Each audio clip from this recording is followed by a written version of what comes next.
दोस्तों, कोई न कुछ लेकर आया है, न लेकर जाएगा। दोस्तों नमस्कार, मैं हूं मार्कंडे दुबे। आज हम यहाँ पहुंच चुके हैं उत्तर प्रदेश के जनपद महाराज, जहाँ एक विकास खंड होता है सिसवा। वहां पर बीते कई वर्षों से ज्ञान जगत श्रीमद् भागवत महापुराण का आयोजन किया जाता है।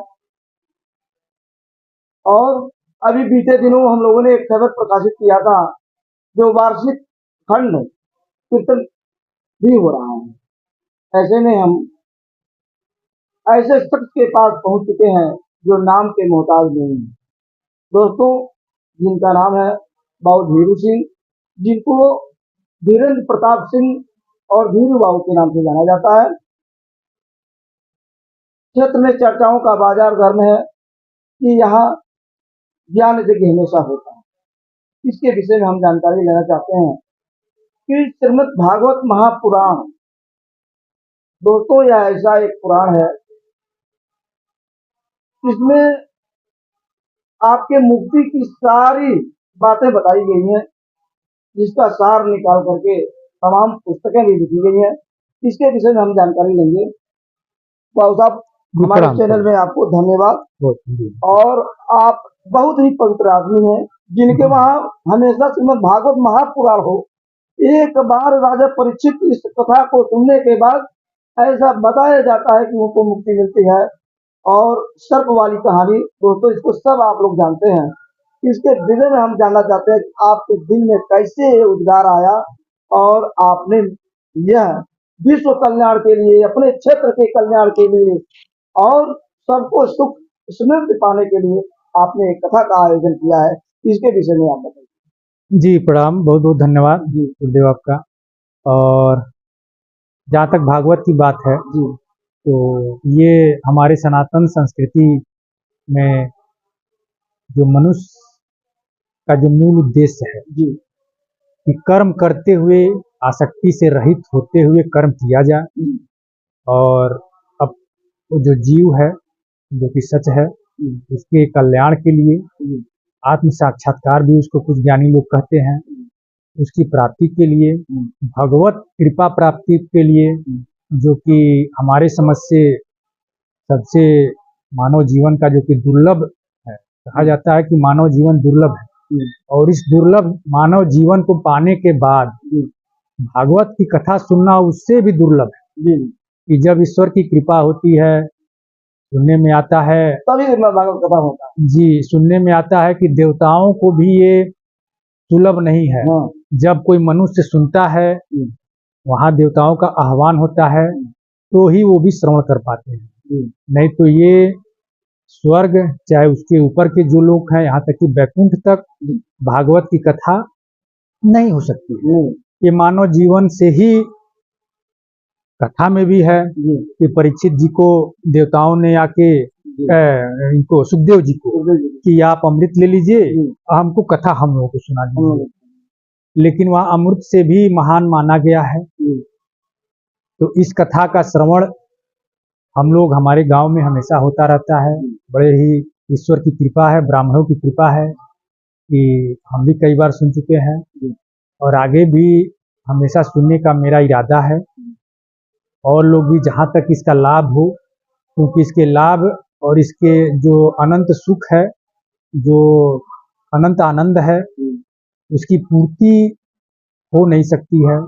एक बार सुने, जितने स्कंद हैं, जिन महापुरुषों का जो वर्णन है, शुरुआत से लेके कर्दम ऋषि से लेके अम्बरीश, राजा अम्बरीश, नहुष और भगवान श्री राम, श्री कृष्ण, इन लोगों का जो जीवन चरित्र है, इसको सुनने से लगता है कि त्याग क्या है, ये किस तरह से त्याग के माध्यम से हम भगवत प्राप्ति और शांति की प्राप्ति कर सकते हैं।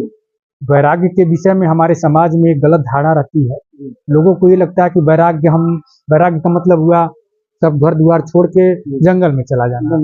वैराग्य का मतलब ये नहीं हुआ। वैराग्य का मतलब हुआ लोभ, ईर्ष्या, द्वेष, कपट, छल, इन सब चीजों से रहित हो जाना, ये वैराग्य होता है। कर्म की मनाही हमारे सनातन संस्कृति में कहीं नहीं है। कर्म करते हुए राजा जनक थे, राजा थे, कर्म करते थे, वैरागी जीवन व्यतीत करते थे। कि वस्तुओं से हमको कोई, जब वस्तुओं से लगा कामना जब मनुष्य पे चढ़ती है तो वो गलत काम करने के लिए प्रेरित होता है। तो ईमानदारी से सत्कर्म करते हुए जीवन का निर्वहन किया जाए, भगवत प्राप्ति के लिए सदा प्रयासरत रहा जाए, क्योंकि जो 84 लाख योनियों का वर्णन है वो ऐसे ही नहीं है।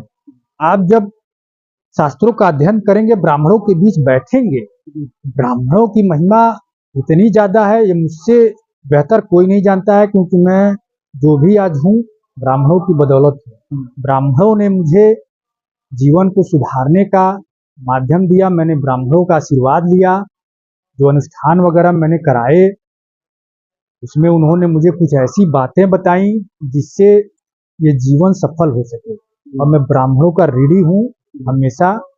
आपसे भी मेरा यही अनुरोध है कि ब्राह्मणों के पास बैठिए, उनका सम्मान करिए, उनसे अपने आत्म कल्याण की चीजें पूछिए, आप लोगों को मिलेगा। तो जो पारस पत्थर है तो ब्राह्मण ही दे सकते हैं। और बाकी मैं तो चाहूंगा कि हमारे क्षेत्र के लोग हर गांव में कम से कम एक बार 2 बार तो भागवत होनी ही चाहिए, गीता का पाठ होनी चाहिए, बच्चों को सुनाना चाहिए। जो हमारे धर्म में चातुर्वर्ण है, चतुराश्रम 4 आश्रम है, उनको किस तरह से कलयुग में किस तरह से उसको बांट के हम कैसे उससे जी सकते हैं, ये सारी चीजें जाननी चाहिए। और उसके अनुरूप धर्म से पोषित जीवन व्यतीत करनी चाहिए। अगर आप धर्म, पराधीनता और स्वतंत्रता की जो बात आती है, आज हम स्वतंत्र जीवन व्यतीत करते हैं, हमको लगता है हम स्वतंत्र हैं। बच्चे अपने बड़ों की बात नहीं मानते हैं, समाज में ब्राह्मणों की निंदा करते हैं, ब्राह्मणों को गाली देते हैं, धर्म शास्त्रों में जो जिसके अनुरूप हमको आचरण करने हैं उसको हम अवहेलना करते हैं, सूर्योदय के बाद सोते हैं, तमाम चीजें ऐसे हैं, देवी देवताओं का उपहास उड़ाते हैं ना, बहुत गलत है। आप पहले उसको जानिए। जब आप ये चीज जान गए, धर्म, वो पराधीनता आपने स्वीकार कर लिया कि धर्म पे आश्रित होके तभी आप स्वतंत्र हो पाएंगे। अब वो स्वतंत्रता जितनी शांतिदायक होगी, ये आपकी स्वच्छंदता उतनी शांतिदायक नहीं है, ये कष्टकारी है। और मैं तो ऐसा ही जीवन निर्वहन करता हूँ और मैं चाहता हूँ कि समाज के लोग, हमारे भाई, और हमको अगर जो लोग भी सुन रहे हो, भैया के माध्यम से आपका मैं बहुत धन्यवाद देता हूँ कि आप आए और मेरा साक्षात्कार कर रहे हैं। इनकी बात तो हमारी रहती है, कह नहीं पाता हूँ, लेकिन जो मुझे सुख और शांति पिछले कई वर्षों से धर्म पूर्ण जीवन जीने से मिलता है, वो कहीं नहीं है। और भागवत सुनना, उसके जो फल है, उसमें जो उद्देश्य है, उसमें जो शिक्षा है, उसको जानना चाहिए, फिर देखिए जीवन कैसे बदलता है। बहुत बहुत धन्यवाद। तो एक चीज जान जाइए, यही श्रीमद् भागवत कथा है जिसका श्रवण करने से ये पंछी को मुक्ति मिली थी। इसी तरह इस कथा का ध्वनि जहाँ तक जा रहा है, जहाँ तक ये पहुंच रहा है, वहाँ के लोग अगर इस कथा का श्रवण कर रहे हैं, उनकी भी मुक्ति तय है। वहाँ के लोग ही नहीं, पशु पक्षी कीट पतंग, जहाँ भी इसके वो अभी बताए, एक पंछी ने सुना उसकी मुक्ति हुई, सबको लाभ मिलता है। किसी भी कथा से, कीर्तन से सबको लाभ मिलता है। बहुत बहुत धन्यवाद।